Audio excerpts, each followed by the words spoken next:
Grand Angoulême veille à assurer pour ses habitants une eau potable de qualité ainsi qu'un assainissement optimal des eaux usées. Ce cycle pourrait paraître naturel. Et pourtant, il résulte de toute une logistique que peu de personnes n'imaginent. Les habitants ont également un rôle à jouer, et cela commence à la maison. L'eau utilisée est une ressource largement polluée avec certains produits du quotidien.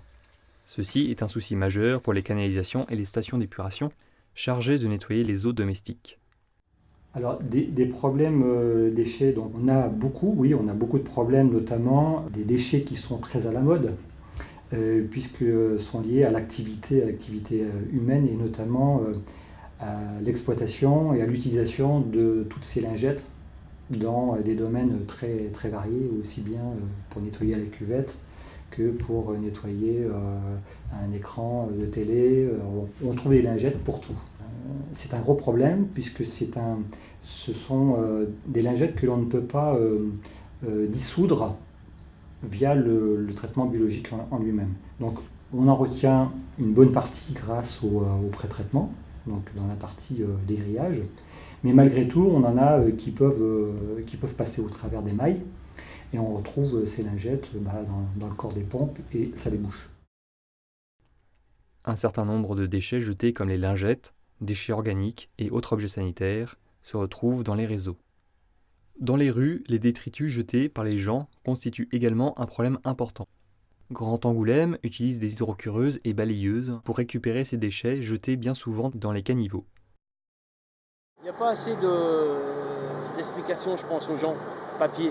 Quand ils reçoivent leur facture, il faudra une documentation. Il y a déjà une documentation qui dit que l'assainissement et les eaux pluviales sont bien dépareillées, devraient être dépareillées, pas collectées ensemble.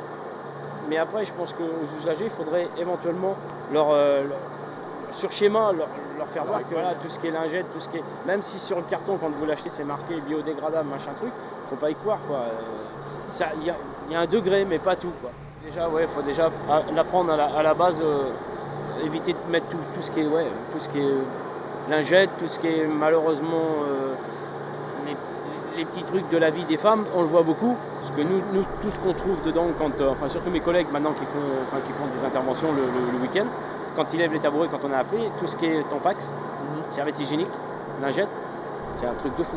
Et tout ce qui est lingette aujourd'hui biodégradable, c'est faux, quoi.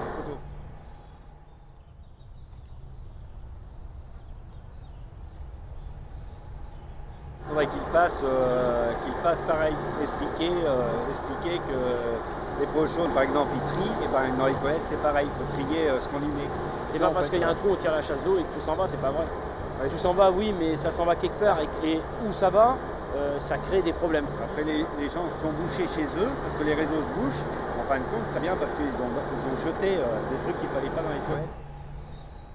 Grâce au dispositif mis en place par Grand Angoulême, une partie des déchets sont récupérés et traités, évitant ainsi de polluer l'environnement.